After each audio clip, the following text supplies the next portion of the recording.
Actuellement, ko bayi bakate ezali ke attaque tozali komi benga ba chrétien, mais tozali sous la malédiction.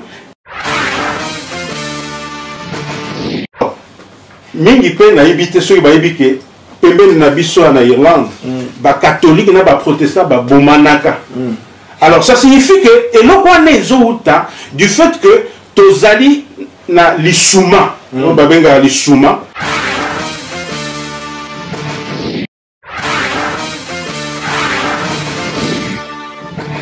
Bienvenue dans cette émission Couloir des Stars de Aimé Bossi t'appelle. Mesdames et messieurs, en featuring avec Wall d'émission d'Ethérine Wabosso, le monde est à vous et à nous.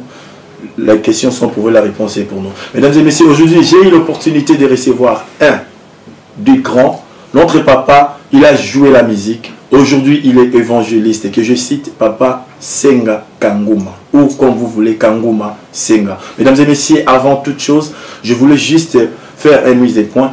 Namboka na biso Angleterre le loto tiko perdre bandeko ebele ba otikufa na Angleterre bana tokoti année 2014 to perdre 3 personnes au ngalaza au courant et puis to perdre moko ya maman na biso famille ya ba vie Doudou Samba ba perdre maman na bango o ya bota bango paix à son âme à notre maman et puis to tiko perdre to tiko zala informer que to perdre l'un des grands commerçants na biso na mboka oyo azalaki mutu moko azaki na shop bandeko oze ba biloko ebele pona ko aider biso ba congolais na mboka oyo que je cite les noms. Notre papa Nzuki qui vient nous quitter depuis hier le 1er février selon des informations que nous avons eu.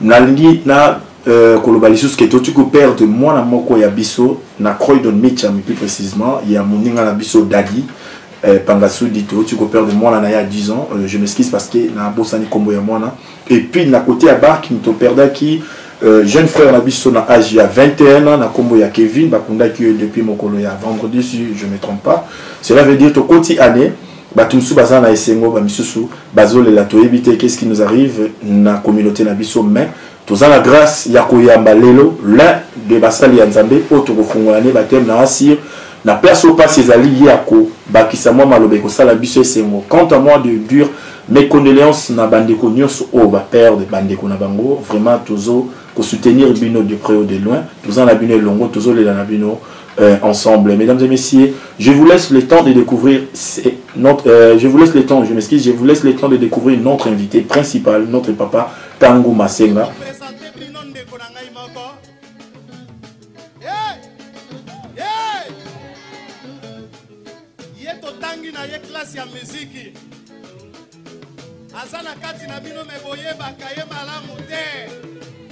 Amen. Comme on a ici NK, vamos bayebiete, akuya ku improviser moi là comme on va kamwa. Jean-Noël Kangouma. Oh tangoye.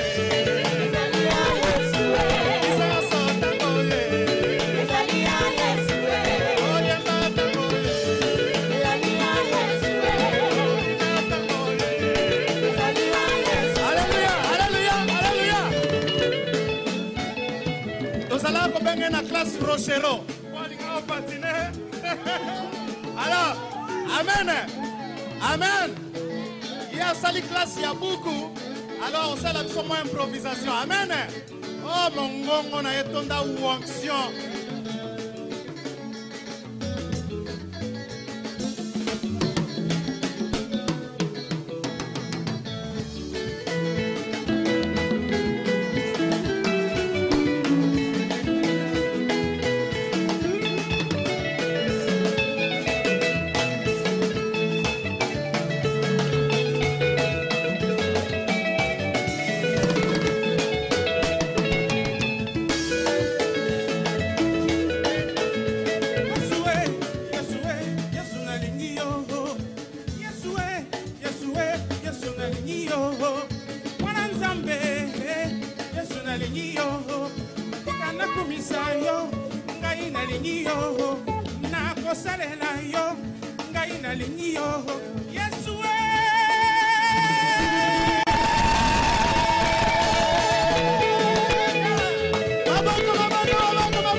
nazobenga koko ya banction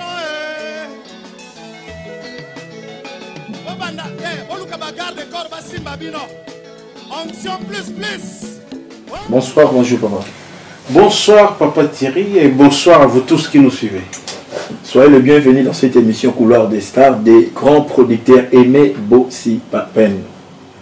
Merci beaucoup. Oui, madame papa, Tongi, vite fait, Toneto Yeba, papa, Sango ya Malonga ou Sango ya Moutou ya Mini, pour me mettre le biseau Namo Kolo ya Leo.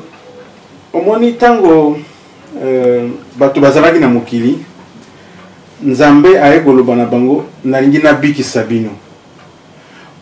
Soko za maïlo zolo ba. Mais to biso to za na biso bien, mais ndenge ni Nzambe aloba susu kaya ko biki sabiso. Souvent biso batu to yebaka te eke du fait que Nzambe aye ki ko biki sabiso, ça signifie que pour Nzambe to za ki malamu te. Alors information na lingi na lobalelo ezali na lingi na nakisabatu ke biso to bengani ba chrétien. Ba chrétien oyo to landaka Yesu sima ya liwa ya ba apôtre.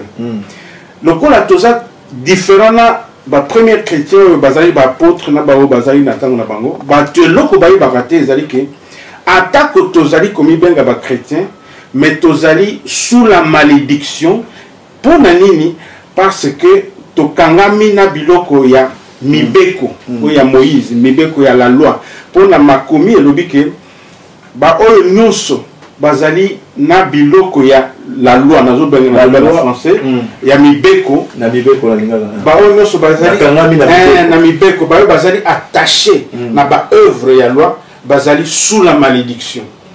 Alors donc information na bébé na benaïf sabatu ngwana yango ndeza ko expliquer ba kokoso ya ndenge na ndenge tozana ngo na milieu ya bandimi muto susu le biso za na malédiction mais ndeko na ngai kanisa était au nom ya Nzambe tozana tozolo ba Nzambe kaka tozo yinana ba msusu ba catholique ba msusu ba protestant ba msusu ba pentecôtiste ba msusu ba songolo bato ba barate ke et ça la makabongo po toza sous la malédiction na okato mokie ba éviter aux artistes musiciens à éviter sur une azo le baron aux artistes musiciens ou adorateurs. Non nazali chantre de l'Éternel. Mais na yoka na banzembo oyemba nzembo moko ya liwa nazongi lisusu na bandeko ototi ko perdre lokola to yambi papa Kanguma Senga est-ce que oki ko sala moi a capella pour la consoler ba famille ou ba kufeli ba être cher na bango avant de développer to évoluer dans émission na nzembo wana ya liwa to mona ba bandeko la so ba Clovis makola ba yemba ba liwa mais yoko yemba liwa avant tant que ba yeba tekeza papa Kanguma et je précise que papa Kanguma il est ici en Angleterre depuis plus de 10 ans qu'il est là tous ala na ina mboka oyo omoni bango baza ba grand o bafanda na silence balo baraté mais ce que omoni mukolo oya bata bino zo ko ba mboloko papa na yebite so nazo flatter mes flatterité mais ce omoni mboloko alinga bima na bambango yo sakima na zamba c'est que message est important papa pour la balade. Merci beaucoup. Oui là bato babungisi bandeko be biso to bungisi bango parce que biso toujours faire partie de la communauté. Attaque au liboso na biba condoléances mais il faut toyeba été Nzambe atinda biso na mokili aloba na ite ke soki toye na mokili to vanda libela soki yo lingi nza o vanda muto vanda libela ezalo kola yozo yeba te oza motomboki mais il faut tondima kaka Nzambe apesa biso grâce moko lobi liboso longwa na mokili yambanga Yesu Kristo ndimangai yango nde mama na likambo yambanga kaka to Yesu Kristo ya yambande yamba to kona ba bazola mais faut ba yeba ko yamba Yesu ko yamba Yesu ezali ko yamba ye na nzela ya liloba na ye ozoyoka liloba na ye ezo sokola yo esili ko sokola e pénétrer kati na yo esili ko pénétrer evanda kuna na kati na yo nde yango wana alors nako pesa bango message wana elikia na eteni ya nzembo yo amen komona na esilite liwa ezali liwa te tokomona na lisusu elongo na Yesu Là, mesdames et messieurs, vous venez de suivre notre papa Kango Masenga, Ayebinze Mouyaliwa, Babi, comment on a nécessité, tout le monde a reçu et l'on a Yesu. Bino Baïba Koufeli, Bisobe Koufeli, Ba Onyon Sobatiki Bisona Mokoyalelo à 2014, en Angleterre, Bandeko Batoufi avant, Bisobe Touza de cœur Nabango, tout le monde a. Parce qu'il n'a pas le Nakokoufa, Papa Pelo Bakokoufa, Bayope Bazolanda Bakokoufa. Yo Moutoza Nabo Moye, Bagezali, grâce au Nzamba Pession à Ane Oyo.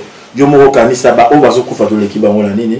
Unité to Salafier, unité to Luka, Obebana, ou bien to Luka, Obenda, na Baninga, Toye, Bande Tango, ya Luka Yesu, parce que Wande Kalate, Zoli a Bilei, ou le papa, ou aider Biso le long à Mokolalelo, pour na Toye, Banini, il faut tout ça pour na Rolanda Yesu. Papa, thème na Biso ya Lelo, na Lelo décortiqué dans le thème pour la Baye Bazolando, monde entier, Baye, Bana 2014, le 2 février 2014, papa, Senga Kanguma ou Kanguma Senga a memeli bango nini ya moto ya papa to panza ya na lobby que biso ba chrétien et pas ya banani makambo ya mibeko ezali o to benga na français la loi de Moïse évidemment lokola tozali na biloko ya la loi wana tozali sous la malédiction. Alors eloko liboso na biso lobi tozali sous la malédiction yango nde na ngina loba so na lobi tozali sous la malédiction na ngina na laksa ke tozali sous la malédiction mais toyebaka te parce que au nom ya Nzambe na kombo ya Nzambe toza koinana na kombo ya Nzambe toza kokabwana na kombo ya Nzambe toza kobomana. Ceux qui ont des informations, balandi makambo eleki na Centrafrique, ba chrétien na ba musulman bazo bomana. Alors, mingi pe na ibité ceux qui ba ibike pembeni na biso na Irlande, ba catholique na ba protestant ba bomanaka.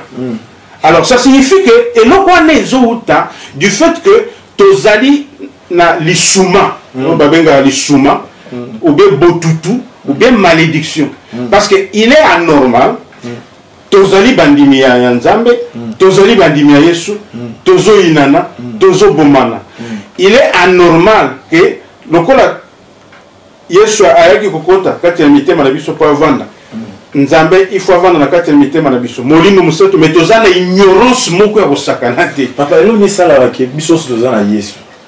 Tozo landa Jésus mais tozo inana, tozo bomana, tozo lingana te. Po tozali na lisuma. Lisuma tozana botutu. Liboso na vous savez toujours peu longwa ndenge nini na lingi to sosola na yona bandeko bazo ko bazolanda e utawapi ozomona tango Yesu yaki otea liloba na Nzambe tango azotea atea abimisa di makambo ebele oyo bato oyo akutaki na tango wana ba juif ba sepela kite.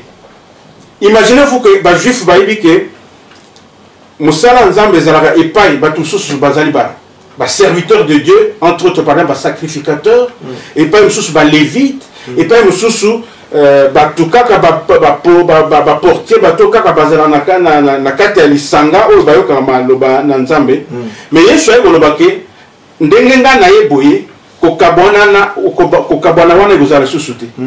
Donc bino nyonso na ba sacrificateur na ba kambia ndenge na bato bazo yoka bino so bokomi niveau moko po bokomi bino so ba serviteur de Dieu zelanga c'est bino so ba sacrificateur. Alors bato mingi ba sepela gite olingo loba na ina loba par là au lobby Yesu aya ki pas comme ça bato nyonso ndenge moko po ba sacrificateur po ba kota na bokonzi na ye. Mais les autres différences ils ont ça là entre bandimi na ba sali auto benga ba pasteur ba évangéliste ba apôtre ba prophète les gens ba se croire que bazalem sou banzambe mais tout le monde qui kaka na ba même na ba film ba meka ko sala biso tout le monde qui Jésus n'est pas humble et l'on est ça là qui basala nzambe baza sou humilité déboké c'est les autres na kati on a place wana manque ya humilité aux autres ezali bazali humilité ngana za ko benga ngo tozali koloba émission pour bato bayoka ezali botutu ezali lisuma wana tozali na oza mosala za oza humble te oza na botutu ko bengelo on elo alors na loba bo soki totangi na mukanda ya bagalate pardon totanga na Luc na lingi totanga noki soki totangi na Luc 5 pour bato basoso la problème ngo lisuma ngo euta wapi na Luc 5 verset 39 yoka pe moto moko te alingaka vino ya sika soki asi ameli vino ya kala pamba te akoloba vino ya kala eleki malamu c'est-à-dire ndenge ezalaki liboso il faut sacrificateur bazale pa ba serviteur bazale ta peuple batika la côté mususu bato mingi basepela bongo wana ulobi wana bato bazala kundima mke bayokanisa vino wana eza ya masango oui vino awa masango wana eza nini vino awa ezali esprit donc esprit ya nzambe c'est-à-dire tango ozoyoka maloba ya Yesu Bible Yesu alobaki les paroles que vous entendez pour lui ça ne papa en français binga la même anglais tous en la parole nangayo nazo faire entendre bino za esprit et sa vie. Donc ce que zo maloba ezo bima na monoko ya Yesu ozo zo esprit mususu. Donc eza esprit en Nzambe. Esprit en Nzambe yangonde ezalaka symbolisé donc mot vin. Ezali dans ce sens-là. Donc tango omoni Yesu ayena esprit en Nzambe yo za l'esprit en Nzambe te. Alors tango Nzambe apesi esprit en Nzambe esprit ya Nzambe na lingi ba division les arrêtés pour binono sobokumi bana ya Nzambe binono sobokumi ba certificateur pour Dieu ba tout sous ba séparité papa esprit ya Nzambe eyaka ndenge na vie ya moto esprit ya Nzambe eyaka d'abord na koyokaka liloba o ezako bima monoko ya Yesu na lobibe ya monoko ya Yesu parce que na Biblia ba confondre ba sabino de monoko ya Yesu na Biblia ezali na manoboyo atako ya Nzambe mais bimaki na basali na ye tuku mais zana manobo ya Nzambe ezali ya Nzambe mais bima na mwana na ye donc ce qui fait manobo on bima na monoko ya Yesu ezali na particularité nango tango za koyokango la première chose ezali ezako sokola yo o muto ngota na Jean 15:3 okutango et sokoli yo tango zo kongo est pénétré tango zo kongo est vendu c'est de cette façon que maloba Nzambe là moto so ayo kikaka et sokoli est pénétré vendu mais c'est comme si l'élo on a la salle constant on a la boutane de la famille chrétienne depuis les temps les jours on a constant la salle c'est comme si l'élo ba église il y a biso l'élo c'est comme si ma cure d'âme exalté c'est comme si batou ba chrétien baza vraiment affermité parce que tout le monde a ba dégâts au l'église et au salle to fingaka ba catholique to fingaka ba kimbangiste to fingaka ba armée de sali etc mais to côté la l'église de réveil mais autres au monde aller na l'église de réveil papa na yebité so ozana moi à dire na kati wana ezani manque ya affirmation manque ya ba cure d'âme ou comment bon otuni mutuna malam metikana biso ki ngai okoyoka ngai jamais na lobaki ba église ya de réveil bazama be ba catholique ne baza malamu ba protestant non non ils ont jugementé na lingina laksoki ba faute ezai pas ba catholique ba faute ezai pas ba protestant ba faute ezai pas de l'église ba faute ezai pas ba kimbangiste la première chose qui montre que ba faute ezai bangono so ba inanaka au dedans de chaque ngomba ba conflit ezai mais yangonde nazo bimisa ke explication nango ezali soko ki pas ba catholique okokuta na biloko ya kala ya juif na biloko ya sika ok ba protestant na biloko ya kala na biloko ok na ba église na bino bozo ya de réveil la même chose chez les kimbangus la même chose la bino oui na l'église de réveil na ngina peso quelques éléments na papa o pesinga déjà ya biso yo za pasteur église de réveil non ngai na peso boye mot église surtout comprendre signification mot église Okobo baksa ni moi à réveil, ni moi à catholique, ni moi à protestant, ni moi à quoi que ce soit. Église ezali, nzoto yangani ya Christ. Alors c'est comme c'est le corps d'autrui qui s'appelle Christ. Il y a le baksa comme sous catholique, protestant, pentecôtiste. Ce n'est pas comme ça. C'est une erreur qui vient du fait que tous on a beau tout. Bon, appellation, autres on a l'église, la combo. C'est une erreur, voilà. Bah, tu vas faire ça en gros. exprimaka ignorance parce que omoni biso makambo ya nzambe tozoimite tozozongo na bible baapôtre bazalaki kombo na église na bango ezali nini basukaka église baapôtre nde bapremier disciple ya jésus baza kopesa kombo te parce que yo nakasi oyebi bible elobi kobakisa te kolongola te. Bienvenue dans cette émission. Tolinto Zomo break moro ya Rolanda Sport publicitaire au le temps notre papa Kangu Masenga AP Mamouki a soufflé Mouki parce que dans mon papa Romoya le temps a mis la paix moi bavert tous en suivez cette sport publicitaire et puis je vous retrouve à tout de suite. Merci mesdames et messieurs.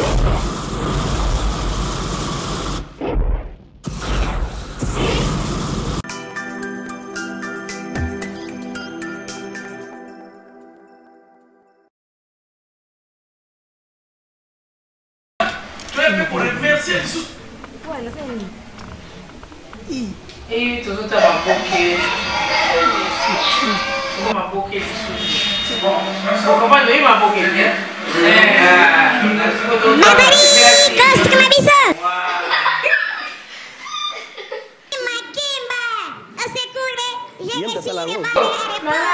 ça c'est quoi?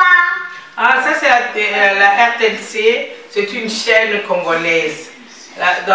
J'ai acheté une boîte de CPLA TV qui englobe beaucoup de chaînes.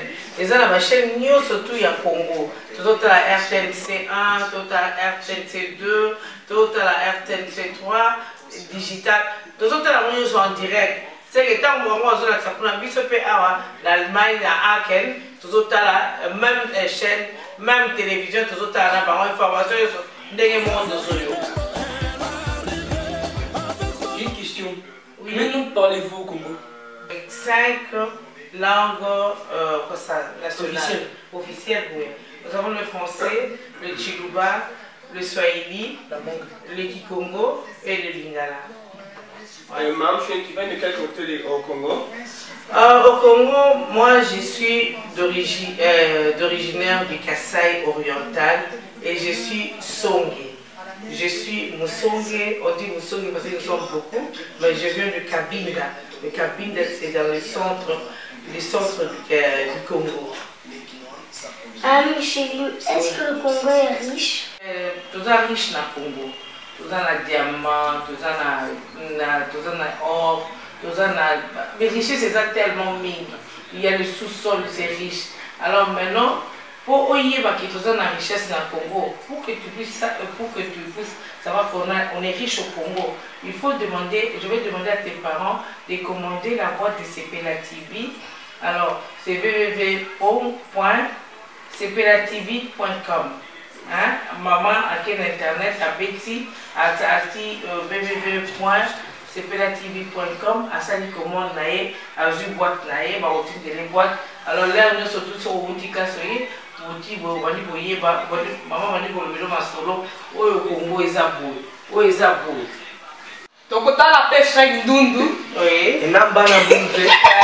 Et quand il est ténas, nous sommes sur le talango, nous sommes les amis.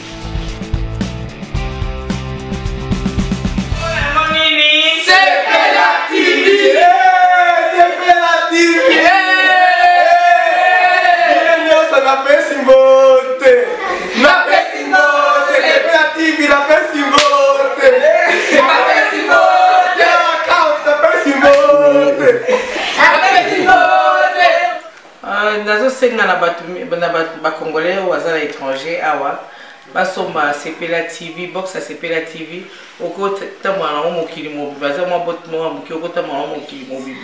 Pour ta la information, tout le quoi expliquer la balle na biso, na mamboka na biso ndenge ezali, to yebisa ka balle to la tsabana na nini ya CPLA TV, parce que en tout cas ils ont un bot moko bien, ba information, ba kombo ba tuninga ya wa richesse ba nini, to ki présenter ka balle ngolé surtout. En tout cas nous avons encouragé Congolais nous sont asemba nini ya CPLA TV. C'est comme ça dans la carte Allemagne, dans l'Allemagne, dans la Aachen, dans toute la monde dans ba koko nanga na bana nanga, to va dans toute la kayango. Na wana ko encourager batu mingi basomba yango, moto ça a besoin de recommander yango au betika www.cplatv.com sepelatv.com. Si vous mettez kuna, vous avez tous les renseignements possibles. Yango wana naza kosenga bino nyonso ke eloko bana basali ba congolais eza eloko ya ba congolais basali loto appuyer bana o basali eloko wana bakende pe liboso.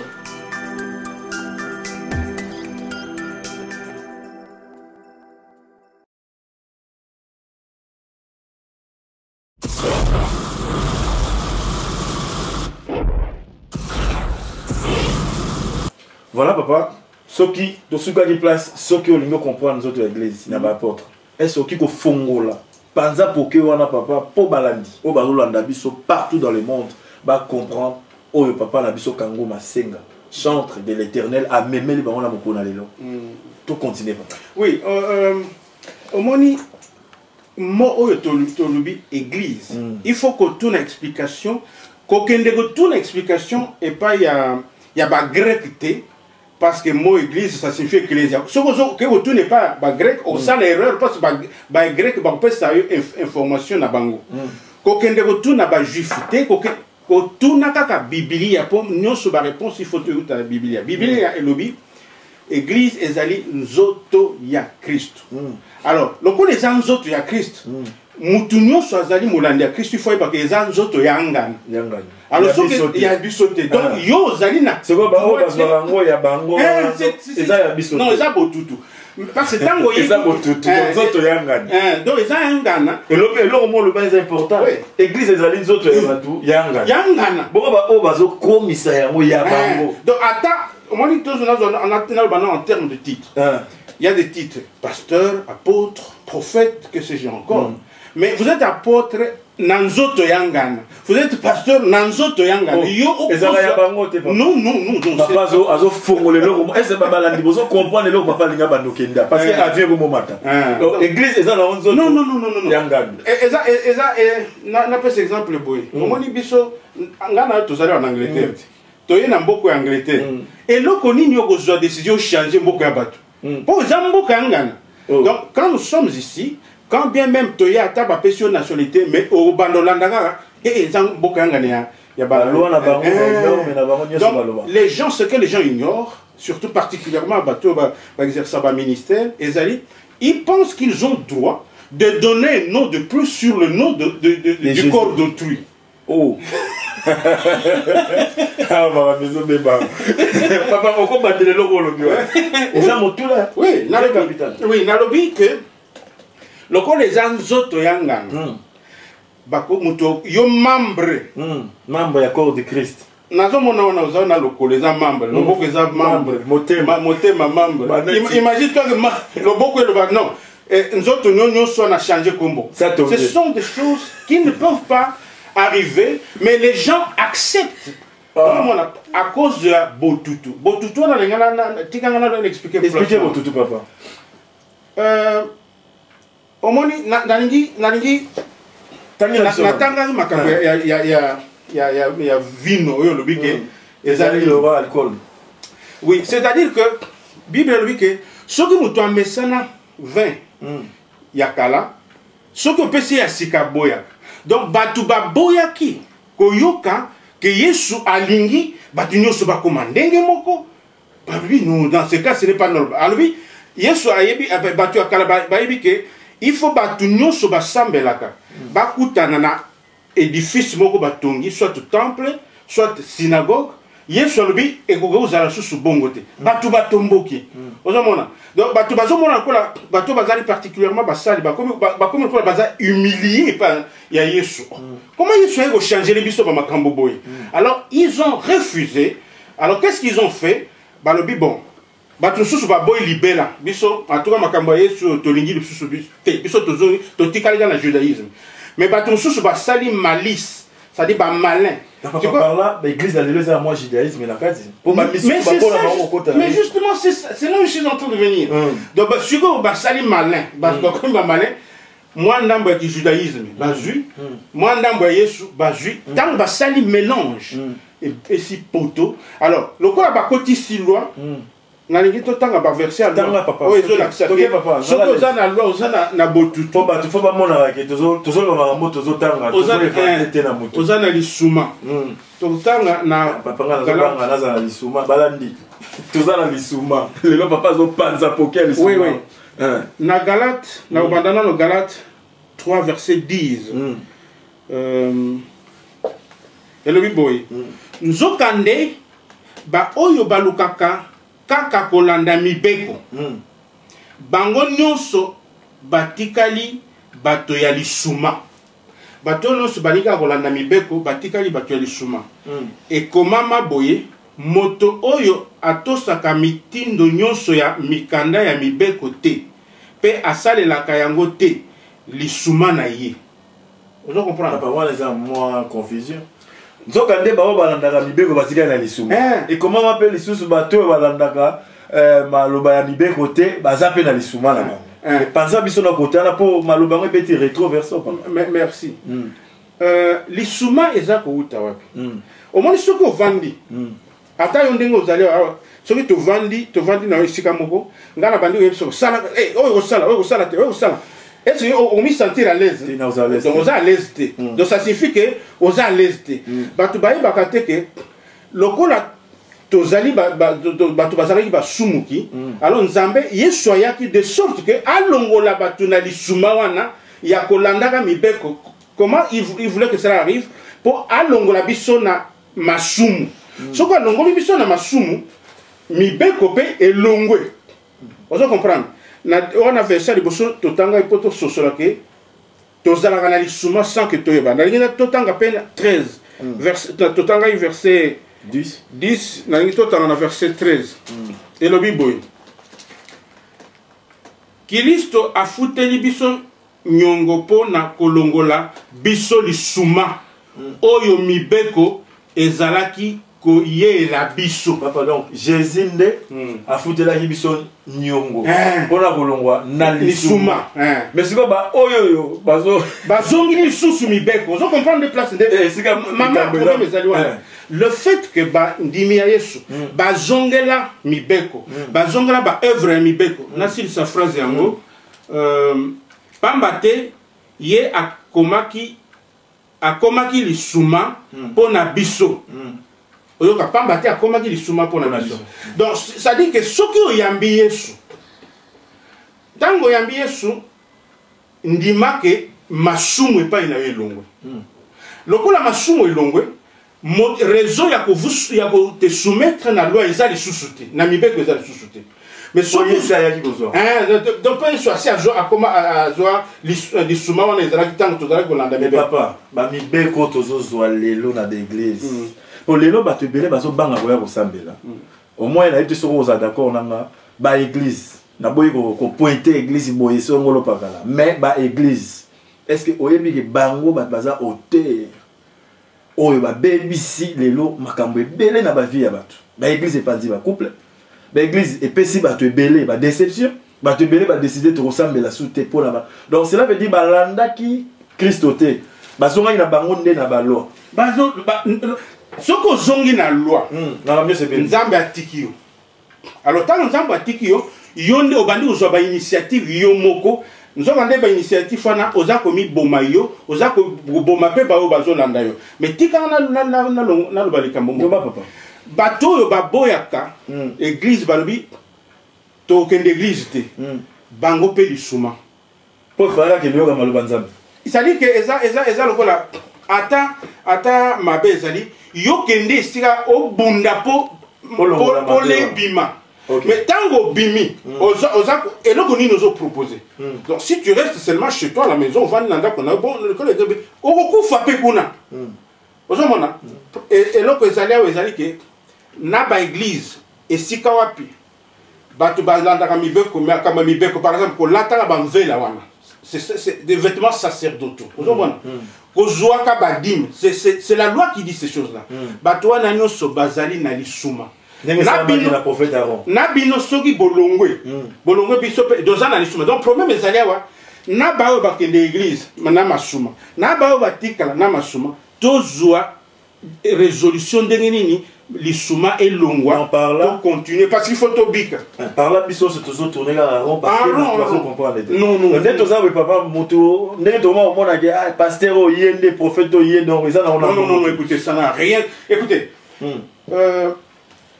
au moins Yesu yaki pour nzambe akota avant dans le motema Christ aya avant dans le motema Saint-Esprit aya avant dans le motema soki bango ba vandi na motema automatiquement yo ozali kati na ye eloko bato babosana ezali boye bato bazali kokanisa lokola avant koya ya Yesu mabe ezalaki lisumu mais après ya koya ya Yesu na makambo ya kala ezali pe mabe c'est-à-dire elobami na 2 Corinthiens 5:17 en français si quelqu'un est en Christ il est une nouvelle créature. Voilà. Toutes les choses anciennes sont passées. Voici, toutes choses sont devenues nouvelles. Alors, il y a Jésus. Donc, il y a les filles, ils ont sauté. Mais donc, yo, batumi, balba. Mutu anazani mabasa la lisumute. Wana so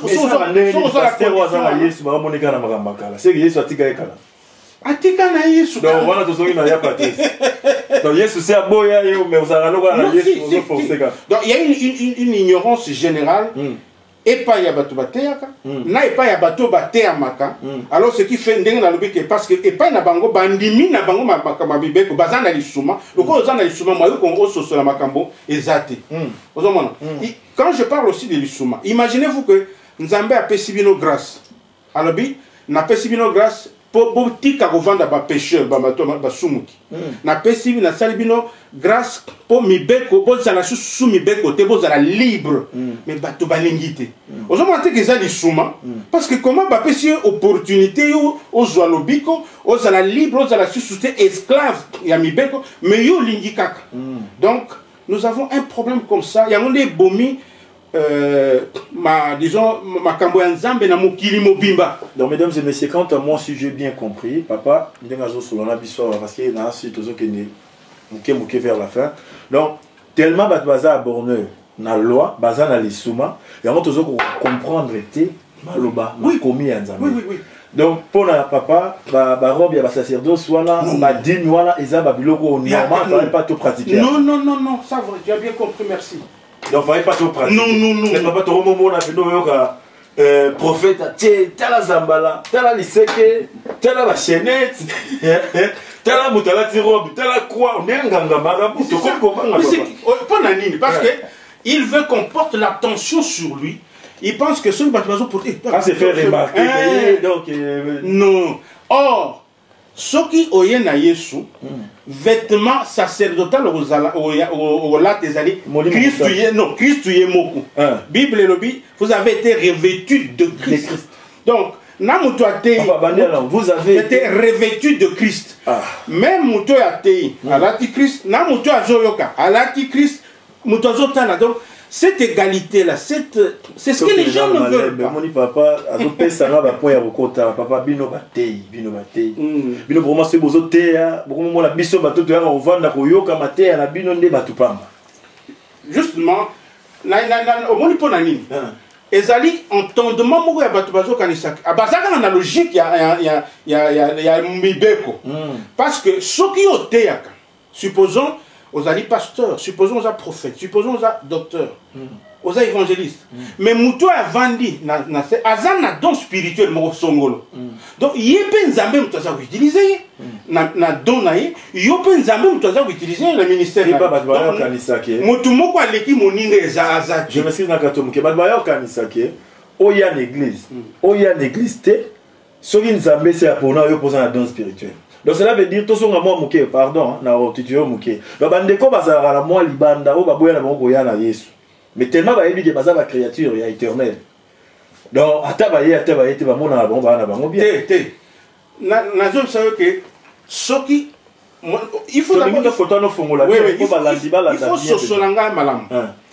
Finalité ya makambo ya koya Yesu na mokili ezali Nzambe avanda na motema kovanda na français par lui que demeurer ou bien habiter. Christ a habité, a demeuré, Saint-Esprit a habité. Ce qui Saint-Esprit a na kati na yo. yemo kwa soka ke kende okutana na bandeko parce que vous devez faire un corps. Nzambe ako vana kati na yote yipso ke yo fandaka na ndako ili kambote, ça n'existe pas.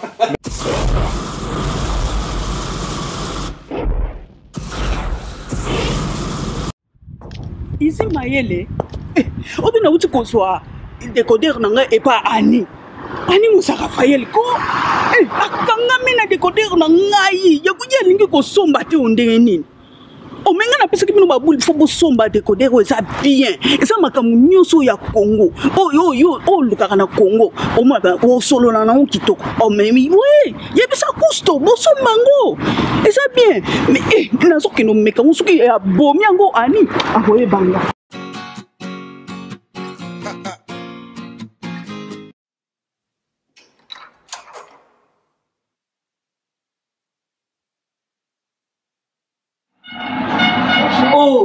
Oyo RTNC.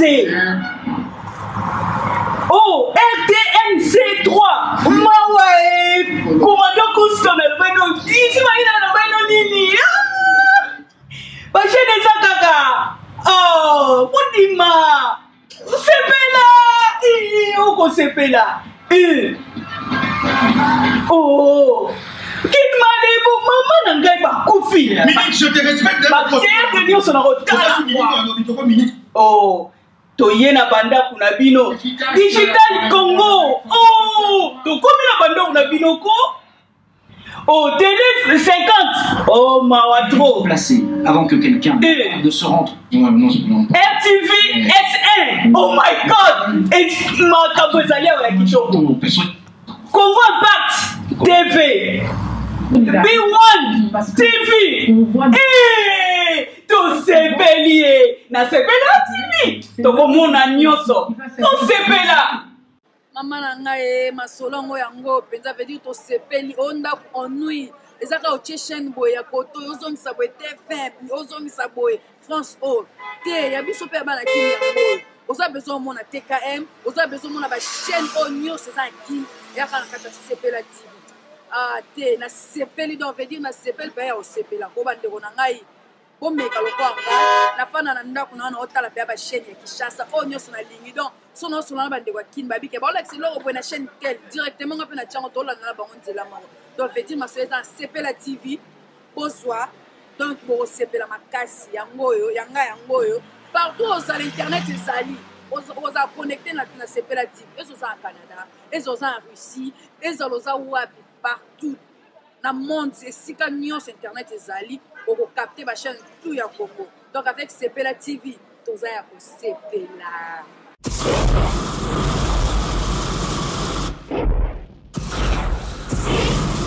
Ça existe, et pas il y a des courants, les autres existent parce que. Non, c'est une ignorance. Non, il y a une ignorance, je n'ai dit ce qu'on vient par la Zoya.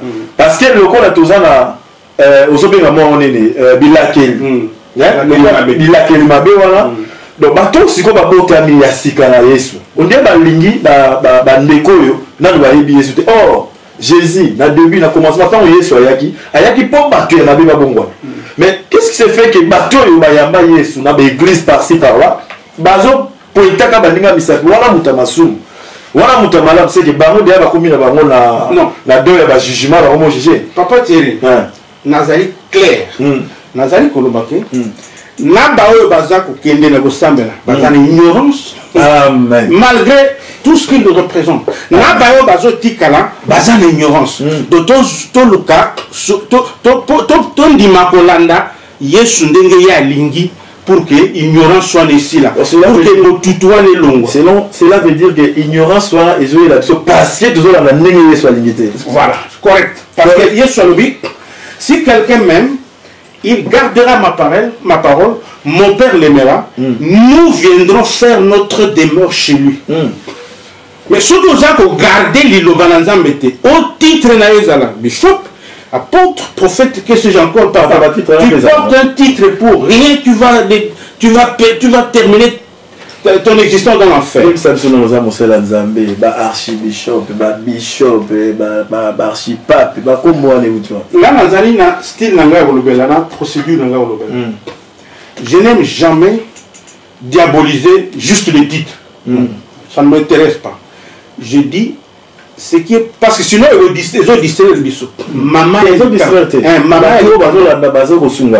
maman ya likambo ezali ke bosana titre quelque to bosana ba titre to ndima ko garder ko batela liloba ya Yesu to ba titre on a pas voir on va pratiquement la Roma aux Olympiques perdu bien dans la mémoire parce que tu es déjà 5 ministères tu es évangéliste ba pasteur ba apôtre ba prophète na ba docteur mais ba archibipape ba nani o kingani o nga mutu na lata ka croix o nga na bambala zambala o e uta wapi wala ba biloko ezali et comment vous impressionner hein comment tombi ça ba ndimi na bébé ezali boye ezali et c'est dû au fait que balingi ko garder liloba Yesu te bazali ko bakisa la Bible dit n'ajoutez rien donc bango ils ajoutent. Mais pourquoi ils ajoutent? Parce qu'ils sont sous la malédiction à cause du fait qu'ils ont refusé de suivre Jésus tel qu'il se dit. Quand bien même il a des jupes, quand bien même il a des avions, quand bien même, Kanisa, avant Yeshua, Salomon, qui n'a pas de richesse, David. Mais est-ce que Nzambé a cette là? Non. Parce que Nzambé a dit, bateau a été au Pessi Bangoni. Tala David n'a sali nyonso mais tala il décevoir ngako aux moi c'est général tango Salomon n'a spécial bozui mais tala ndenge Salomon la richesse de ce monde ne représente absolument rien. Ce qui compte c'est être en Christ et avoir la connaissance de Dieu et de Christ. Voilà, roi Salomon va pasteur. Bozo papa zo panza poka. Donc papa, obi de basali nzambe. Bazo banga soute na kota pe na moi moké na chrétien les souma. Veuillez m'excuser mesdames et messieurs. Vraiment, tu dois animer une mission les souma. Moi la de la dolinga. Oui. Donc obi que na 6 na tout. Ça dit on voit des choses. On va dire que tout le monde est comme la bagarre de quoi on est dans la général na colonel na balabala papa. Aux autres comptes ils vont ça ensemble. Bisuma. Posons la liloba mesdames et messieurs, nous sommes avec notre papa Kango Masenga. Papa na si bozo mona mukie toujours que vers la fin mais papa un mot de la fin parce que là la limite tout tika bat na sentiment. To ya les souma deuxième suite na moi il faut conclure dans les souma parce que si on habite continuer batbaya on lemba biso batbaote ya bien papa conclure dans les souma wana. Merci. Voilà donc là tozan na les souma toye bakate mais j'espère que grâce aux Zambia service yango ya kolakisa biso que toye bakate donc si toyeba que tozan na les souma solution ezali ndenge nazo bimisa bino komibana ya liboso se repentir. Amen. Au moins, différence. Oui, il soit même qui. Na mot se repentir, les aliboy. Nakala, il faut qu'on va se repentir d'eux. Si on va se repentir d'eux, et on va que, on ça l'attention. Na mot et ici, ma parole repentir de péché. On va le péché. Donc, il faut la tique à ma somme. Mais il soit le bas qui, repentez-vous. Jean-Baptiste a annoncé qu'il est bon, à l'obéir, à Matthieu 4, 17, Yesu a l'obéir, repentez-vous, car le royaume des cieux est proche.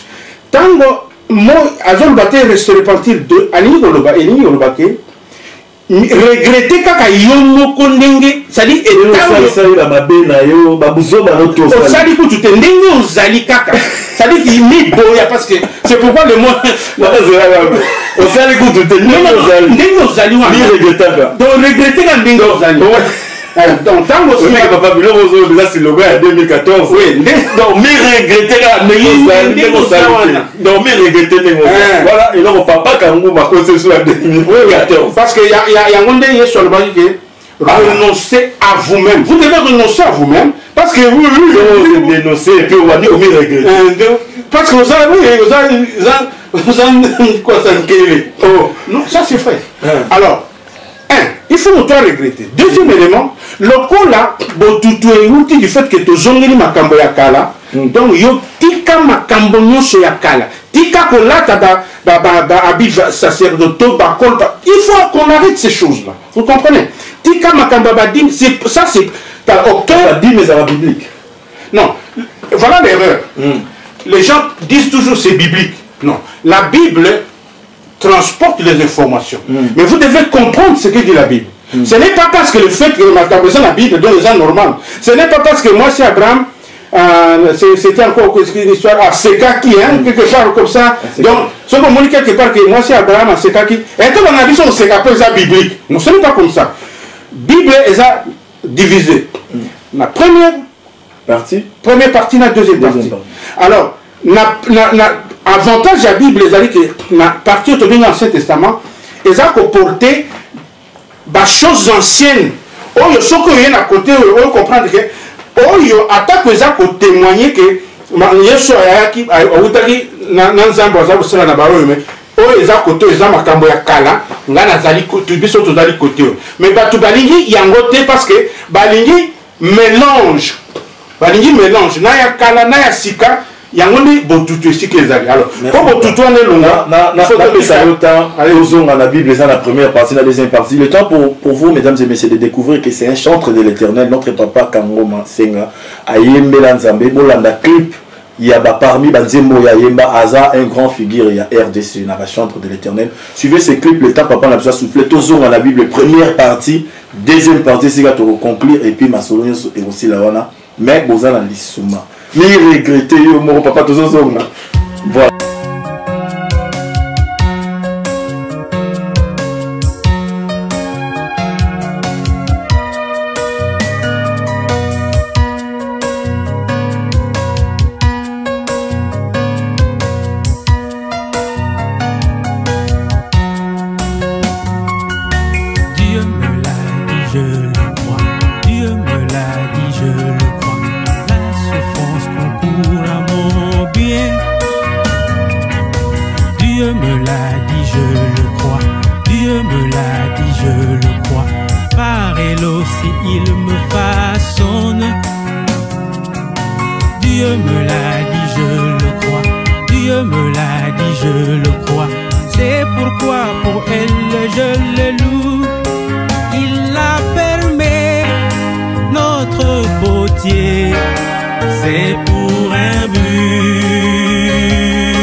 Que sais-je encore, travail du divin paysan.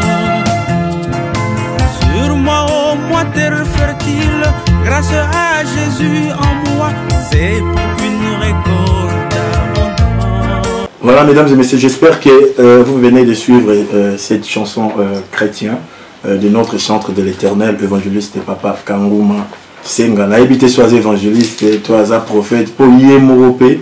Mukula osala mabe tokobenga ye papa Kangoma Senga mi regretter pour ça les mabe. Mesdames et messieurs, c'est slogan 2014 na émission Couloir des Stars mi regretter wale lo papa Kangoma koti na année 2014 so il va mi regretter mi mettre là ici que na pasteur na prophète na évangéliste na ye moro papa Kangoma mukula osala mabe a mi regretter. Mesdames papa Kangoma tout ça qui na Bible deuxième partie na première partie toujours que indépendant tout cas na 5 minutes yo conclure pour la mission et puis mission aussi là tout ça va na pour ça pour toujours na sous deuxième tour.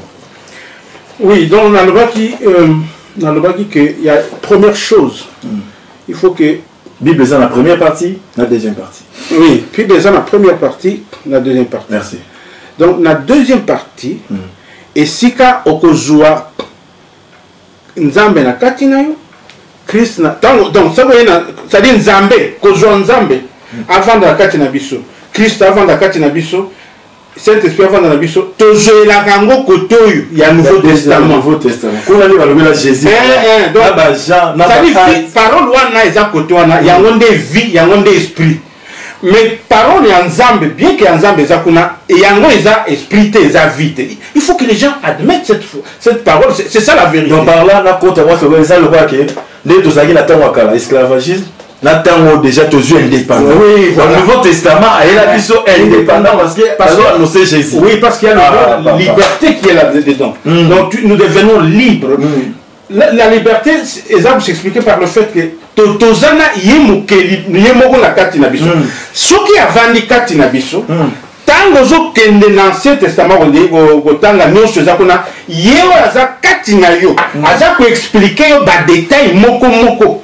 Nde sila wa yebseta oyo na lobaki pona boy, oyo na lobaki pona boy. Mais soki yo osalaka déjà mélange na yo ya kanaka ozana botutu ata ozotanga egokota te. Alors maintenant vous venez dire aux gens, vous venez trouver des arguments fantaisistes bah comment la Bible. Non, la Bible est bah comment, mais comprendre c'est une chose. Nalingi total versement dans la Bible. Ozana botutu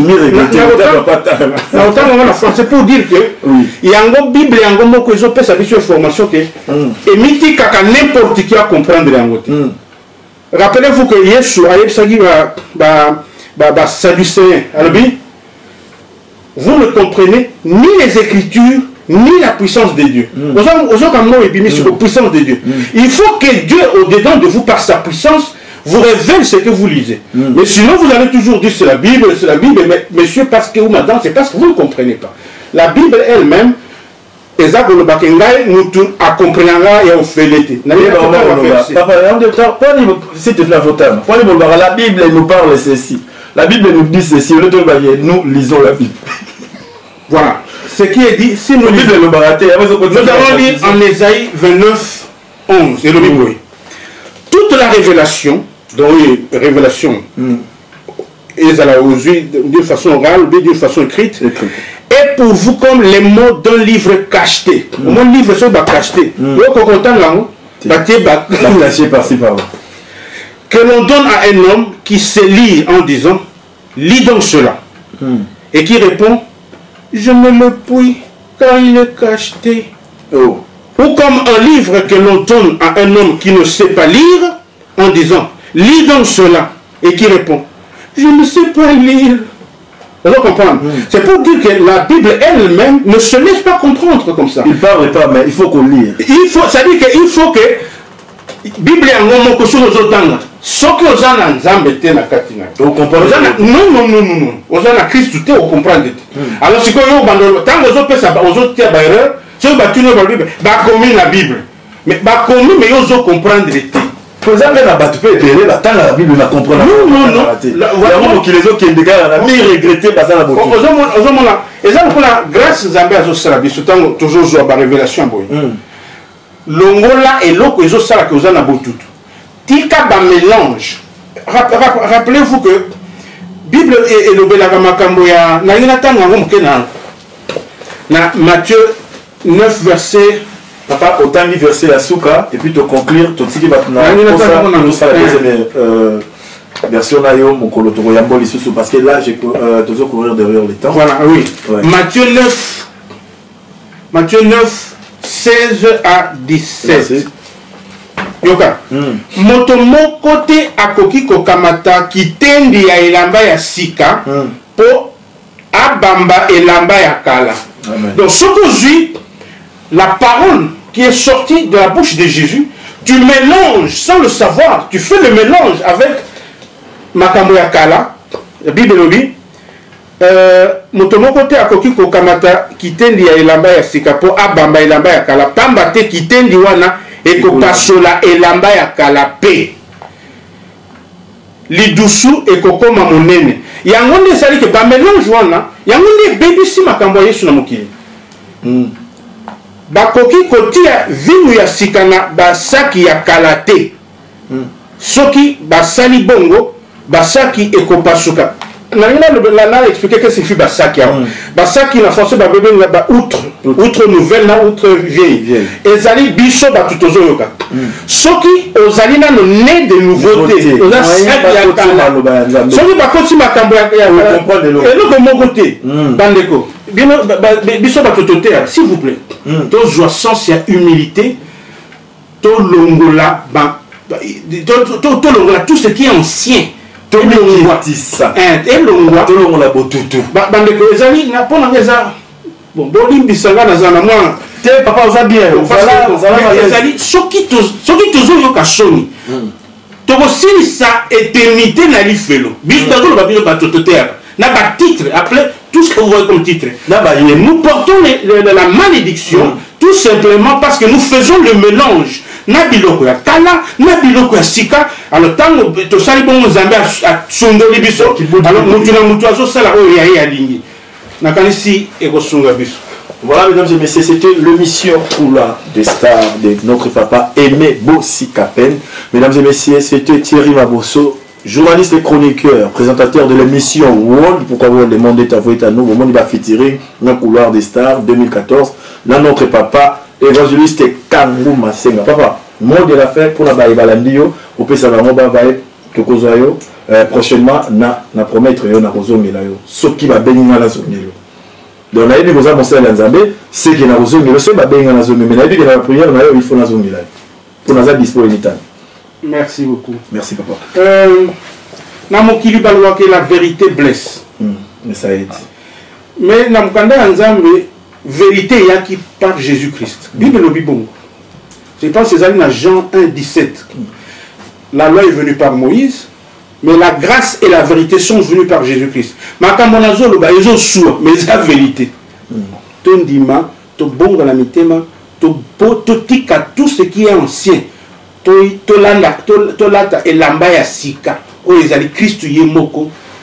Wana to kozala nae lelo, to kozala nae libela na libela. Pambate kolo azala na bino. T'es pas pour solliciter.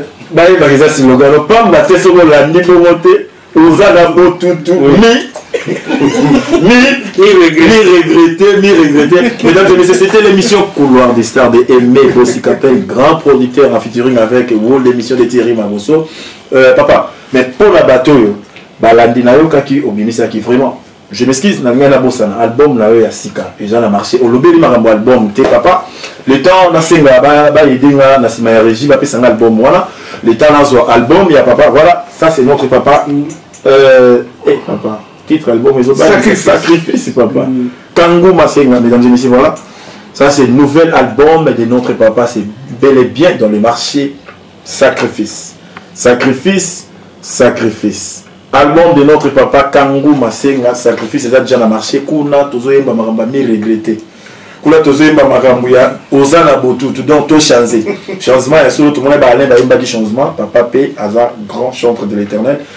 Sacrifice, il y a Kangou Masenga qui est déjà dans le marché pour tous vos contacts, pour toutes vos informations.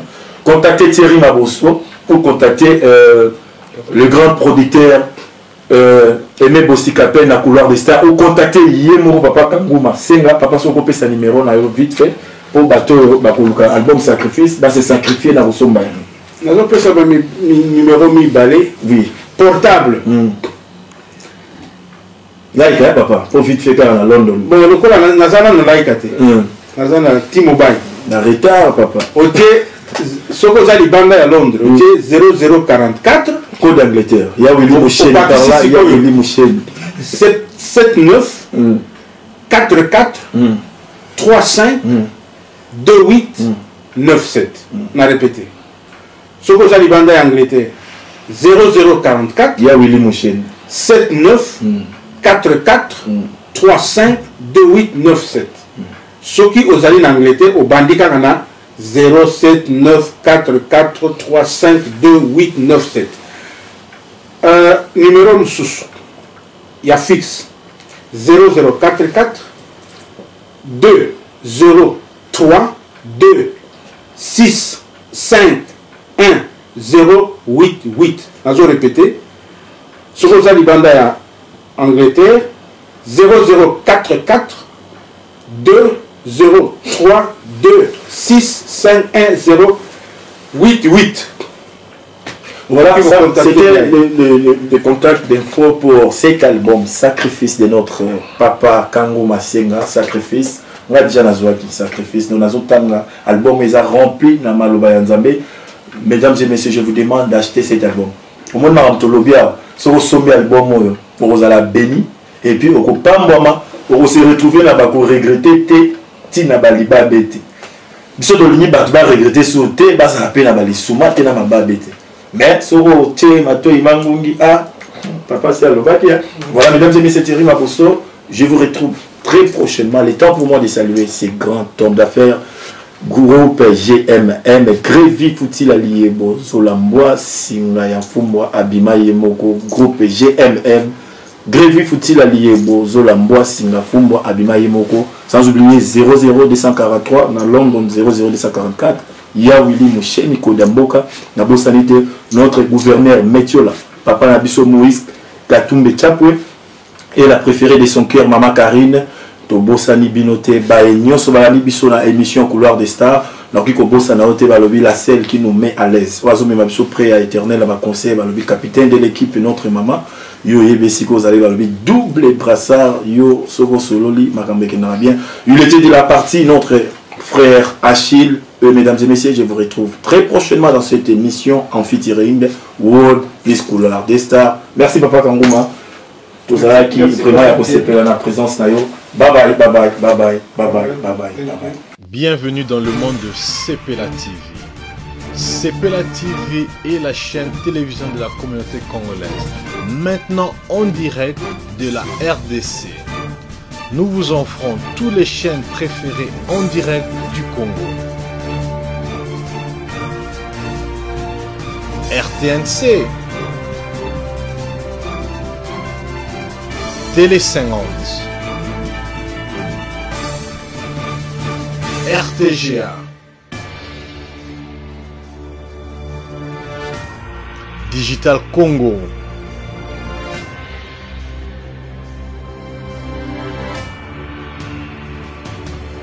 nous vous offrons aussi France 24, TSR, Télé Sud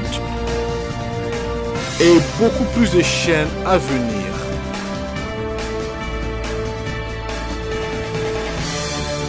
La connexion de Sepela TV est par internet qui vous permet de le transporter partout où vous allez.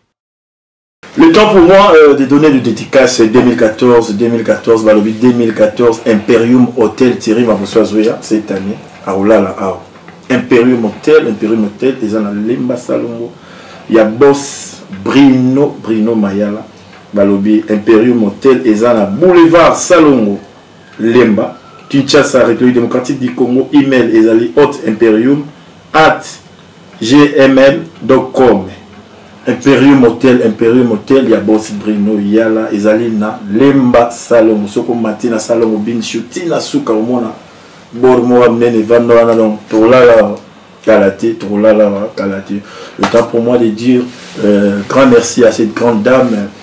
Anibo et sans oublier Mimi Pangasu di Kapaya Thierry Mabosso azan l'agneau de cœur Chilou Shimba Mouninga Nanga aux États-Unis na Canada yo benga partout yo balobi partout dans le monde balobi Nadia Mabenga na Bossanio Joseph Kambala président William balobi ba master Thierry Mabosso il était de la partie notre frère Achille Azalaki na Bossanité grand frère Nanga propre le vieux troisième Mastus Mabosso Makonga Balobi Motema ya Mama Angèle Mabosso Makonga Balobi tout ça dans le moment il y a la dédicace mesdames et messieurs.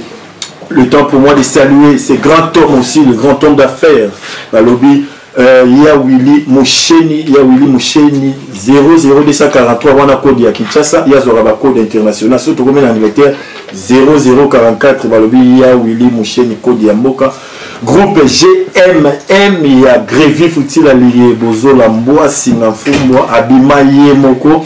Mesdames et messieurs, Tozo Bosanate, Le temps pour moi de saluer ces grands hommes d'affaires. Le monsieur Tchatchombala Kashoki, Balobi, Diamond International, ventes sont à eux, mais les acheteurs sont des Américains, des Asiatiques, des Européens et tous les Africains. Chez Diamond International, du président Tchatchombala Coca-Cola Abraham, que je précise, Balobi, cette année, tout à l'heure, frère Achille Bola. Frère Achille Bola, il était de la partie. Frère, voilà, soutenir Bissol Marambébélé. Azalaki dispo pour Nathan, Azalaki dispo pour Narozoabi, sauf vraiment Nzambe Apambola, frère Achille Bola, Rotika Papa, Kango Masenga Te, vous avez toujours la main dans la main à Bolingo ya Papa, Namwana. Mesdames et messieurs, le temps pour moi de saluer tous mes amis partout dans le monde, soit une abosane comme mauvais, excusez, prêtez gaz, Ibuna, Ngele, Oyotoza la Katia couloir des stars, Yemoro Kolonango, Aimé Bosika Pen. Yemoko Kolonango, grand producteur à la place de l'émission à Kinshasa. Na bosanité batnyo so balinganga na Lubumbashi, Mami Lutete, grande sœur propre. Il y a tonton Florian, na bosanité maman le qui a moi, au kala tutikali moko na libuma ba dolo. Yolande, na bosanité Pablo Lopaye, Gado Lopaye, Didas Lopaye. Sans oublier ancien Camille Mabosso, pasteur lui Imba na Elim na Mbinza, plus précisément na Avenue Matadi, route Matadi, élu Mezara Nesikanga na banda Okende, et puis il est l'autre na bango de cœur, pasteur lui Imba, merci na bamisala osala tala bana na yo tukoi na mte tozali margué ne papa kango malobayi kalateawa ke ozala balibabe mi regretter mais toujours ça la tobongisa yango vraiment un jour dans ça la pont entre pasteur lui Imba na papa Kango Masenga, en tout cas, et vous allez pas mboli. La Pessi Basali Yanzambe, sans oublier notre papa, Augustin Bona. La Pessi Mbote Belé, la Pessi Pasteur Nyoso ya Londres. Oyo basola bien, Mbote Baope Baozala. Ne papa Kango Malobi, Etaliomi regretté. Ba musicien Ope Baosola bien, merci. Baope Baosola Mabe, mi regretté pour Bozala Mababe. Cette année, ça c'est le gars ya papa Kango. Ngana obete la mode défi, tina Rabanoloba, yango po ibimeli yao. 2014, mi regretté aux Alibabé. Si vous mi regretté tous Alibabé, mesdames et messieurs, tout mes gars, la mieux. Na Bossanité, na salué le sous double brassard, capitaine de l'équipe, Balobi, balle de match, double brassard. Et si quand même, il mon thème, et la Mikolo. Zamba Pambolabino, mesdames et messieurs, le temps pour moi, il y a Rozoa, Mabanga, Missou, pour tous la dédicace, vous allez la minute, tous Boaka. Frère Achille Bola, c'est de boire qui est à Jésus Mabanga belé. Dans la salle à moi comédie, et même aussi qu'à peine. Dans la salle à Mabanga na yote, donc à la tête na bois qui s'en a. Na bossa il y a Doudou Samba, il y a Henri Moké, ma belle a tout à Bristol. Godé Bomé, Freddy Teza, James Lopez, double 00D. Joseph Kambala, la bande sous président William, Dadi Machuda, Hervé Kiyoyo, Babi Kambala. Bana tout ya Croydon surtout Mati Bakota ba East et Batwaza et belé en tout cas ba Kombekini pour la liste était Brice Toya na Bossanité Alain ya Arlette Ngenge na Bossanité Sylvie Moulé centre cage Maman na Kirastar na Bossanioté ah Mouninga ya Sylvie Moulé lo Kombezo Kima mais ya Tatiana Lombe balobi la plus belle Tatiana Lombe Mel Malo yo au Botagila Biso Godwin moi la malam il y a 2013 les Pambolé n'a continué baninga nyonso Anthony Soukous Pile Petit toujours Nathan la master tout au balinga Thierry Mabosso en tout cas je m'excuse attention na bois qui était na motema ya Thierry Mabosso zali eza na le coup motema hermo PCP moi combo to bois ba combo na bois qui ya mondeka na lango biso pe to linga to bois moto yebi ke ba bois qui to za la biso ba le consoter aux oiseaux ba combo ya batu donc voilà Gilles Capeta vient na Bossanioté la habité Nazoluka Veja Marie Takas na Bossanioté Etienne Kimoto Kifaya Kimoto na Bossanioté TT Pacifique Océan ya Munene ya Jeff Kimoto na Bossanioté ya Marie-Paul toujours collé na TT Pacifique Madame Lily Kimoto sans oublier ya Wilfried Agwepa na Bossanioté nanisus na Bolinante Monique Béné, à toi Thierry Mabosso, Azan Bino de Caire, na Ligue Binomé en 2014, et à l'année à prospérité en tous égards, partout Bozali, na Congo, en Afrique, na Mokili Mobimba, Tolingana, Tosalisana, Potozana, Libabete, Tozana, Libabete, voilà, na Soutiwana, merci, baba.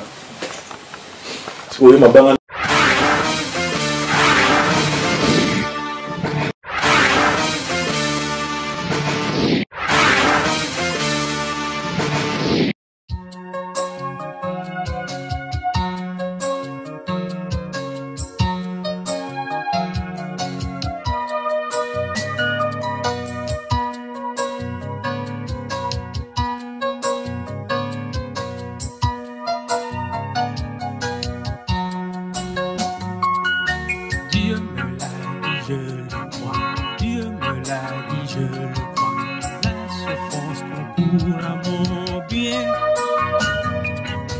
Dieu me l'a dit, je le crois. Dieu me l'a dit, je le crois. Par aussi il me façonne. Dieu me l'a dit, je le crois. Dieu me l'a dit, je le crois.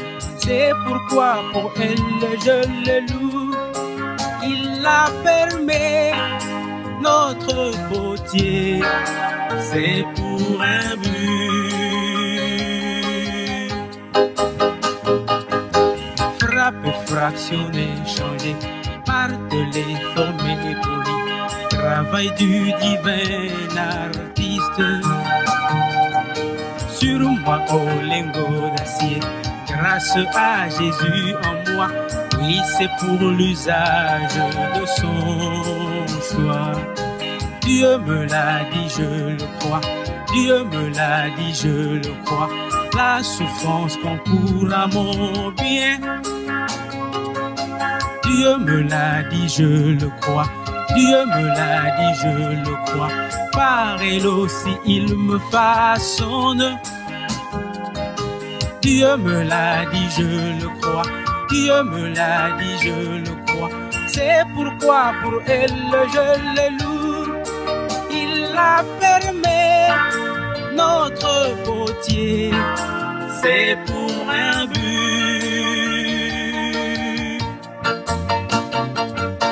C'est pour des piocher des houes, de pêcher que sais-je encore.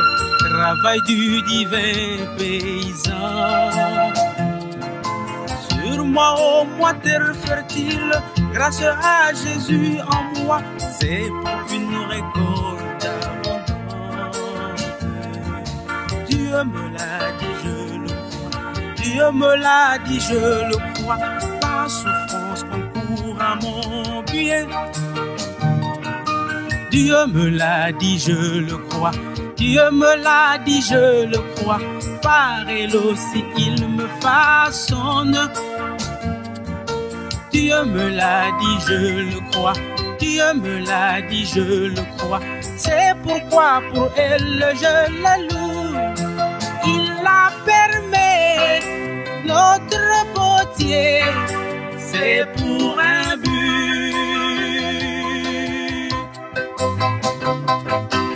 Une terre qui est exposée, qu'au soleil devient un désert. J'ai confiance à mon Seigneur. Derrière le céleste rideau, dirige tout pour mon bien. La fameuse souffrance aussi y compris. Dieu me l'a dit, je le crois. Dieu me l'a dit, je le crois. La souffrance concourt à mon bien. Dieu me l'a dit, je le crois. Dieu me l'a dit, je le crois. Par elle aussi il me façonne. Dieu me l'a dit, je le crois. Dieu me l'a dit, je le crois. C'est pourquoi pour elle je le loue. Il a permis notre potier. C'est pour un but.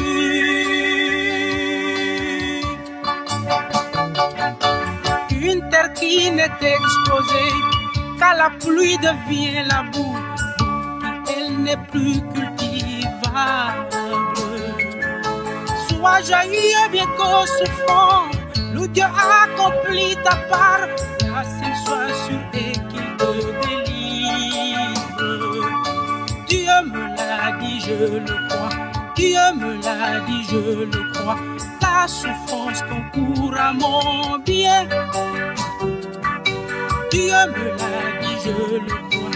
Dieu me l'a dit, je le crois. Par elle aussi il me façonne. Dieu me l'a dit, je le crois. Dieu me l'a dit, je le crois.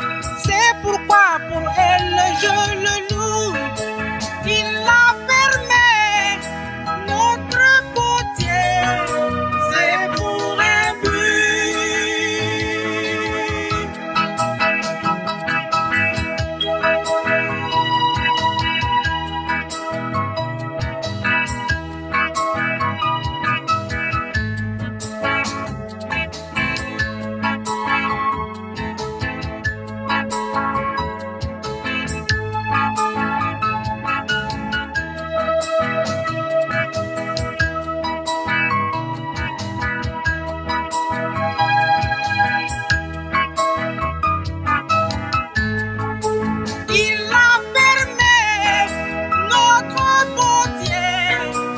réponse.